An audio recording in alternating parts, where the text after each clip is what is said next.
as the Calgary Hitmen leap their way into the end of the 2021-22 regular season. This episode, they definitely were all on the road. You know what I mean? As it's time for another episode of...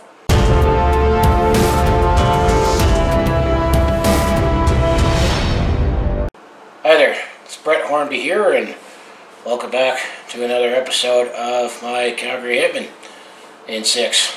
Here we're up to season number 4, episode number 11, as we'll take a look back and recap how games 55 to 60 went for the Calgary Hitmen in the 2021-22 WHL regular season.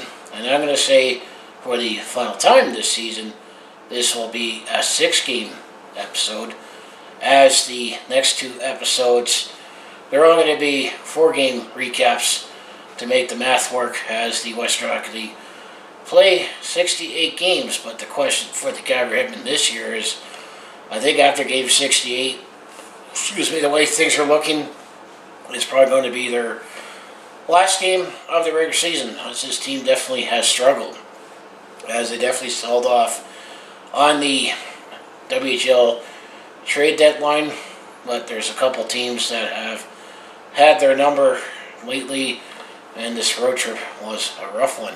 Let's also add in that there was one game that I thought that we played against the Lethbridge Hurricanes. I forgot that game also got rescheduled, so that's why this episode is a little later. So that's where we are at right now. So before I bring up my notes, if you want to follow along with this Calgary sports fans journey, just make sure you hit like and subscribe, as you just want to follow along with this Calgary sports fans journey, as it's time to recap how games 55 to 60 went for our junior hockey team, the Calgary Hitmen. So let's start off with game 55. This happened on Friday, March the 11th, as the Calgary Hitmen were on the road as they were taking on the Moose Jaw Warriors. This was a 6 p.m. puck drop at Mosaic Place. As how did things go with the Moose Jaw Warriors, as the Calgary Hitmen have spent a lot of time on the road to schedule, as they already started off March on a 4-game losing streak. So were they able to get out of the losing streak in this one? Well, let's soon find out. So first, it was started off good for the Calgary Hitmen, as it was Blake Allen who's got his 7th goal of the season. This was at the 8:42-minute mark of the first period. So Calgary had a 1-0 lead at that point. However, Pilling did tie it up for Moose Jaw. This was his 5th goal of the season at 14:35 to make it 1-1. And then Yeager got his 28th goal of the season for Moose Jaw. This was at 16:31. So Moose Jaw actually took a 2-1 lead, and that's actually how things stood after the first period, with the Moose Jaw Warriors leading 2-1. However, the Calgary Hitmen were able to tie it up. It wasn't until the 17-12-minute mark of the second period, as it was Chuck who got his 4th goal of the season. That made it 2-2, and that was the only goal of the second period. So the Calgary Hitmen Warriors and the Moose Jaw Warriors right into the third period tied up at 2-2. However, going into the third period, ultimately it was the Moose Jaw Warriors that were able to pull away. First, it was Furcus who got his 31st goal of the season. This was at the 5:12-minute mark of the third period. So Moose Jaw took a 3-2 lead at that point. And then Anderson scored his 2nd goal of the season for Moose Jaw. That made it 4-2. And then Nevin got an empty net goal at 19:01. That made it 5-2 for Moose Jaw. So ultimately, it was the Moose Jaw Warriors that they took this one with a 5-2 victory, considering the misery of the Calgary Hitmen, where playoffs are looking less likely as time goes on. So also the Moose Jaw Warriors, they also got the better of the Calgary Hitmen, as they outshot the Calgary Hitmen 38-24 in this one. So leading the way for the Calgary Hitmen, well, there was no multi-point games for the Calgary Hitmen, as we just had the Blake Allen goal and the Carter Yemichuk goal. They were the only 2 goal scorers. So for the Moose Jaw Warriors, it was Jaeger Furcus who was the only multi-point getter for Moose Jaw with a goal and an assist. So when it comes to the goaltending story of this game, it was Anton Bonaventura. It was a net for Calgary. He made 33 saves on 37 shots. Well, when it comes to the Moose Jaw Warriors, it was Kyle Taradyuk who was a net for Moose Jaw. He made 22 saves on 24 shots. So things did not start off well for the Calgary Hitmen for this episode for game number 55. So game 56 just happened on the next night as the Calgary Hitmen were taking on the Regina Pats on Saturday, March the 12th. This was a 6 p.m. puck drop at the Brandt Center.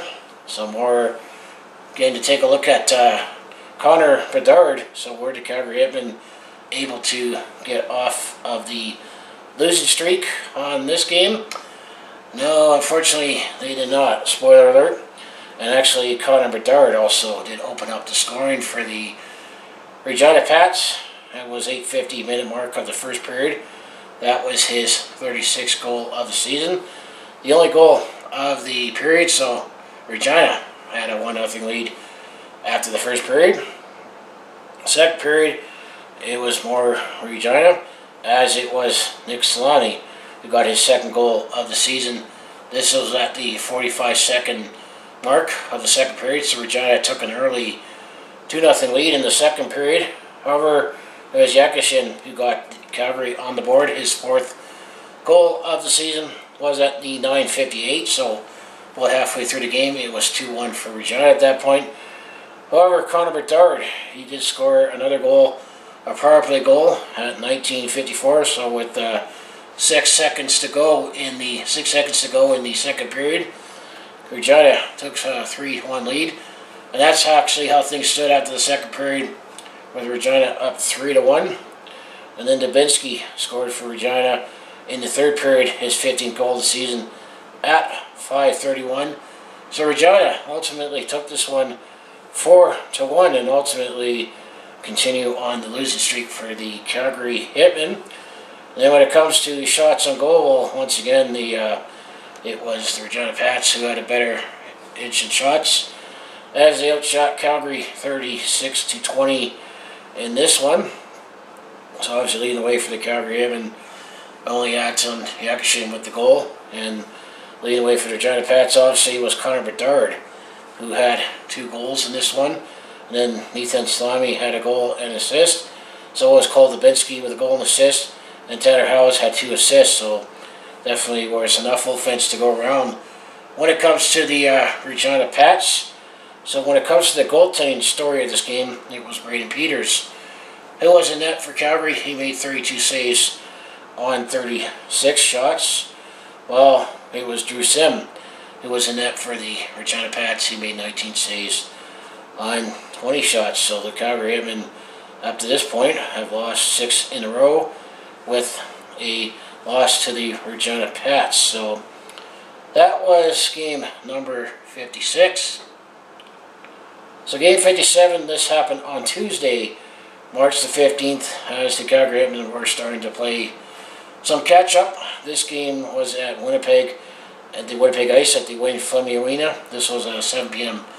puck drop at the Wayne Fleming Arena. This game was originally rescheduled from Saturday, January the 8th. So how did things go against the powerhouse Winnipeg Ice?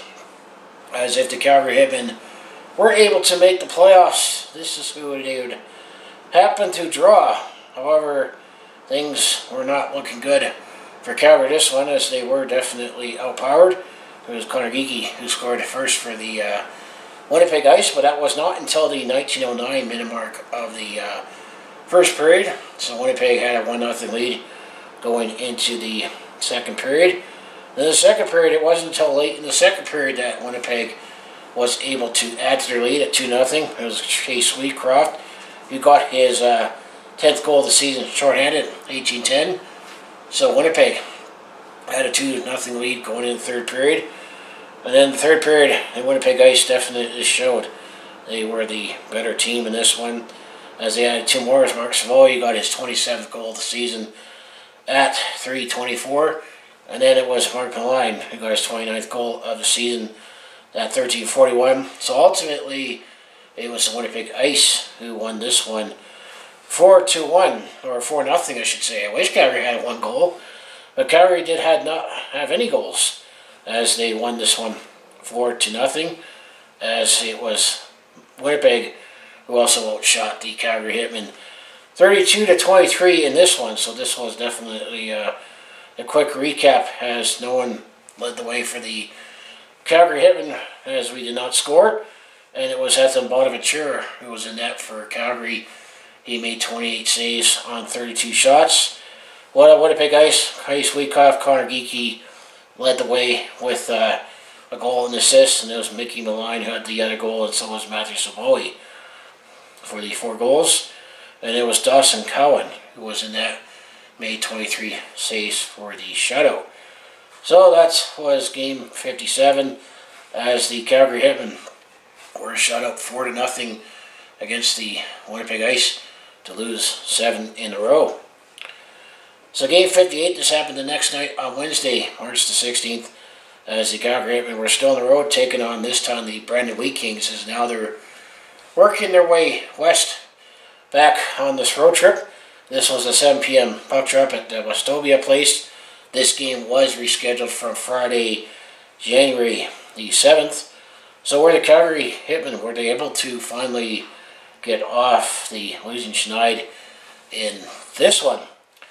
Well, looking at the first period, there was actually no scoring to report. So it was still 0-0. But the Calgary Hitmen did have edge in shots, as they outshot Brandon 15-9 in the first period. But as I mentioned, there was no scoring.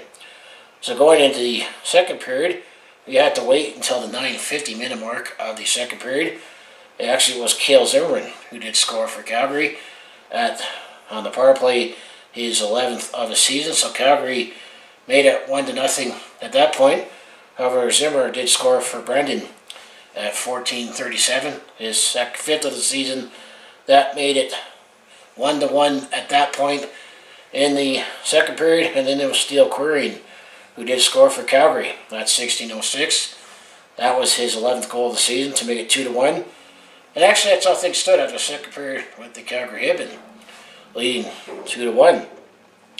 Now going into the third period, things actually were looking better for the Calgary Hitmen, as it was Zach Funk who scored his 18th goal of the season at 4:06 of the third period. So that made it 3-1 for Calgary. And then Blake Stevenson added to the lead at 10:02 to make it 4-1 for Calgary. And then Richie scored for Brandon at his 20th of the season on the power play at 11:52 to make it 4-2. And then Blake Stevenson scored his second of the game later in the period at 17:49 to make it 5-2 for Calgary.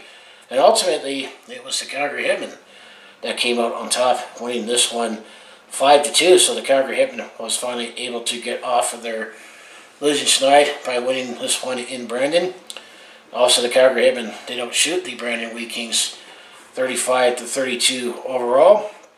So leading the way for the Calgary Hitmen obviously was Zach Funk with a goal and 2 assists for 3 points. And then Blake Stevenson had 2 goals. And then Cale Zimmerman, Steele Queering each had a goal and an assist for 2 points. And then Sean Shigell and Riley Feeder-Schultz also chipped in with 2 goal assists for 2 points. And then Nolan Ritchie, Tyson Zimmer were the goal scorers for the Brandon Wheat Kings. So the goaltending started the game. Braden Peters, he made 30 saves on 32 shots for Calgary. Fall for Brandon, it was Carson Bjornsson, so it was an empty net goal. He made 30 saves on 34 shots for Brandon. So the Calgary Hitmen at least picked up some points on this lengthy road trip, as they now got the games made up that they weren't able to get in Manitoba in early January. So that was game number 58. So game 59, this happened on Friday, March 18th, as the Calgary Hitmen were on the road still, as they were taking on the Edmonton Oil Kings at Rogers Place. That was a 7 p.m. puck drop. Did the Calgary Hitmen have a chance against the Edmonton Oil Kings? We can all dream, right? Well, spoiler alert, they did not, as it was Edmonton who did score the first goal. It was Jalen Lupin who got his 28th goal of the season to make it 1-0 for Edmonton, and actually that was the only goal in the first period. So Edmonton had a 1-0 lead. And then former Calgary Hitman Luke Prokop did score for Edmonton, as he got his 11th goal of the season at the 11:53 minute mark to make it 2-0 for Edmonton at that point. And then David Adamowski got his 6th of the season and got Calgary on the board shorthanded at 16:11 to make it 2-1 for Edmonton. And that's actually how things stood after the second period. However, that was also it for Calgary Hitmen, and as close as it got. However, I should also mention that it's not a Battle of Alberta with a fight, as in the first period at the 15-18 minute mark, Matthew Sutter fought with Jackson Weeb of the Edmonton Oil Kings. Jackson Weeb also got an instigator and a misconduct. So Calgary at least won that battle, and that was the only fight in the game for the Calgary Hitmen and the Edmonton Oil Kings, and that was in the first period.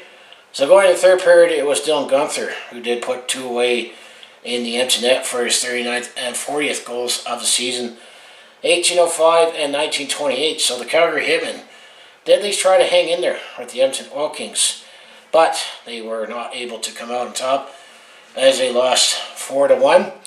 Ultimately, it was the Edmonton Oil Kings that did outshoot the Calgary Hitmen 39-22 overall, but it looked like it was 11-11 shots in the first period, and then it was 6-8 in the second period, and 12-3 in the third period. So Calgary definitely couldn't hang in there for the whole game. This has definitely been a bad mismatch for the Calgary Hitmen all season, that if they were able to make the playoffs, they would either play Winnipeg or Edmonton. So pick your poison. That's just to be realistic, but as to say, the Edmonton Oil Kings won this one 4-1. As mentioned, David Andruski was the only one who got the goal for the Calgary Hitmen, while Dylan Gunther, he had 2 goals and assists for 3 points, and then Kyle DeShouch had 2 assists for the Edmonton Oil Kings. So when it comes to the goaltending story of this game, Braden Peters was in that. He made 35 saves on 38 shots. And then when it comes to the goaltending story of the game, it was Colby Hay, who was in net for Edmonton. He made 21 saves on 22 shots. So that was game number 59, as the Calgary Hitmen once again came out the wrong end of it against the Edmonton Oil Kings. So game 60, it was not until Saturday, March the 26th, as the Calgary Hitmen were still on the road taking on the Medicine Hat Tigers. This was at the Co-op Place. That'll be a 7 p.m. puck drop. So did the Calgary Hitmen at least end off this episode with a win? Considering the Calgary Hitmen actually are the better team than the Medicine Hat Tigers, at least this season, well, you might actually like the result. As for the first period, Calgary did open up the scoring. It was Keegan Slaney who got his 3rd goal of the season. This happened at the 15:48 minute mark. So Calgary took a 1-0 lead at that point, and that was the only goal in the first period as well as the second period. So it was still 1-0 for Calgary.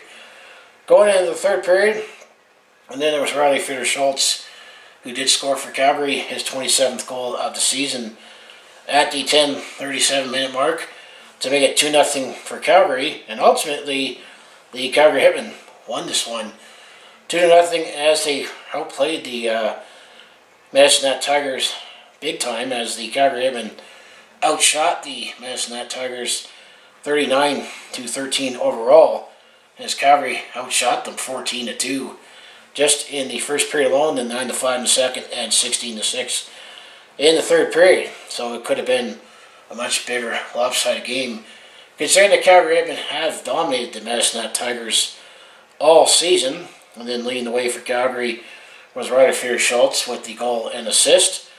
So the goaltending story of the game will be Braden Peters only needed to make 13 saves in the shutout for Calgary. Well, the Medicine Hat Tigers, it was Garen Bjorklund who made 37 saves on 39 shots. He definitely got the second star of this game, as this game could have been worse for the Medicine Hat Tigers, shall say, but the Calgary Hitmen only got 2 out of 6 when it comes to this segment of the episodes. So that was game number 60. So after 60 games, things are not looking pretty good for the Calgary Hitmen, as they are 22-36-2 for 52 points. That puts them 5th in the Central Division. But believe it or not, they're still only 3 points out of a playoff spot. So if we take a look at the stats and standings, shall we? First, we'll look off in the Western Conference and the U.S. Division. As Everett, they have 94 points in 61 games, and they have clinched a playoff spot. Portland Winterhawks are second. They have 87.62 points in 60 games, should say, and they've clinched a playoff spot. Seattle Thunderbirds are third. They have 82 points in 61 games. They are in the playoffs. Spokane Chiefs are fourth. They have 43 points in 61 games. Don't think they are going to make the playoffs. And the Tri-City Americans, they're last in the U.S. Division. They have 41 points in 61 games.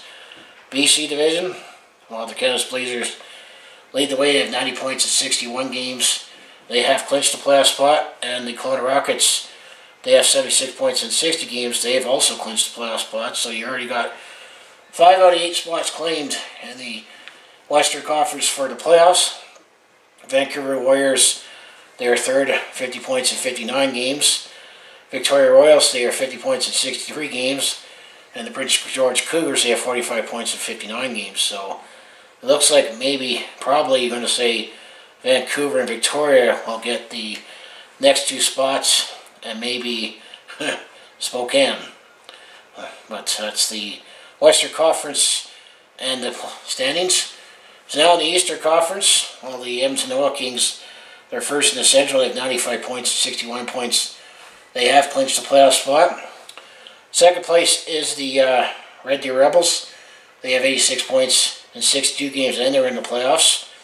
Then the Westport Hurricanes are third. They have 56 points in 59 games. South Carolina Broncos are fourth. They have 55 points in 62 games. Then the Calgary Hitmen, they have 52 points in 60 games. And the Medicine Hat Tigers, they have 26 points in 60 games. So there's definitely a huge disparity in talent when it comes to who's the best and who's not in this Western Hockey League. But that's junior hockey. As go into the East Division in the Eastern Conference, the Winnipeg Ice, they have 97 points, 60 games, clinched the division and the playoff spot, obviously. And then second place, the Moose Jaw Warriors, they have 75 points, 61 games, and they are in the playoffs. And then third place, Saskatoon Blades, they have 72 points, 61 points, they are in the playoffs. And then the Brandon Wheat Kings, they have 65 points in 59 games. They're likely going to be in good shape to make the playoffs. And then the Prince Edward Raiders, they have 53 points and 60 points. And the Regina Pats, they have got 51 points in 59 games. So that is how the standings look. So when you already got 5 spots claimed in the Eastern Conference, I'm going to probably say Brandon's going to definitely get into the playoffs, and maybe Lethbridge and Swift Current. So I think Calgary is going to be just outside looking in, but we would either draw Edmonton or Winnipeg, so it wouldn't be much of a reward, if you ask me. If we make the playoffs, just have a quick cameo with those 2 teams in my mind right now. So when you're looking at the leading scores for the Calgary Hitmen, after 57 games, it's Riley Schultz leading away with 27 goals, 36 assists for 63 points. Sean Chagall is second in scoring, 59 games. He has 20 goals, 32 assists for 52 points. Blake Stevenson, he had 64 games all season from the trade. He has 22 goals, 28 points, 50 assists, or points, I should say. Fourth in scoring is Zach Funk in 55 games. He has 18 goals, 15 assists for 33 points. And they round out the top 5. Cale Zimmerman in 57 games. He has 11 goals, 14 assists for 25 points. And then Braden Peters, in 42 games, he has 19 wins, 20 losses, 2 overtime. And then he has a 288 goals against average. And then Nathan Bonaventura, in 19 games, he has 3 goals, 3 wins, 10 losses, and 4 overtime. And 360 goals against average. So that's how the stats and standings look for the Calgary Hitmen. So now, if we take a look ahead, as I mentioned at the beginning, the next 2 episodes to wrap up the season will only be 4-game recaps, so we'll have a shorter episodes, and the next episode will be only 4 games, as Game 61, this will be on Sunday, March the 27th, as the Calgary Hitmen will finally be at home, as they'll be hosting the Swift Current Broncos. That'll be a 2 p.m. puck drop at the Scotiabank Saddledome. Game 62, this will be on Wednesday, March the 30th, as the Calgary Hitmen will be hosting the Medicine Tigers. That'll be a 7 p.m. puck drop at the Scotiabank Saddledome. Game 63, this will be on Friday, April the 1st. The Calgary Hitmen will be on the road, as they'll be taking on the Swift Current Broncos. That'll be a 6 p.m. puck drop at the Innovation Credit Union iPlex. The Game 64, to be the next episode, will be on Sunday, April 3rd, as the Calgary Hitmen will be hosting the Swift Current Broncos. That will be a 2 p.m. puck drop at the Scotiabank Saddledome. And then they got 4 more games left in the regular season after that. So that's all I have for my Calgary Hitmen in 6 for Season 4, Episode 11. Talk about how games 55 to 60 went. And this will be the last 6-game episode for Season 4, as we'll have 2 more 4-game episodes to recap. And then we'll see where things are at after that. But I think the Calgary Hitmen, after they play their 68th game, I think they're going to be just outside looking in when it comes to the playoff picture at this stage. So anyways, I'd like to say, if you want to follow along with this Calgary sports fans' journey, home of the Flames, Hitmen, Roughnecks, and Stampeders, I mostly do talk Calgary sports on my YouTube channel where I recap games and stories. But I also do a variety of non-sports content when I have time, like personal vlogs, attempts comedy. I also do share experiences on the road or a sport event, and I've done some vlogging to go.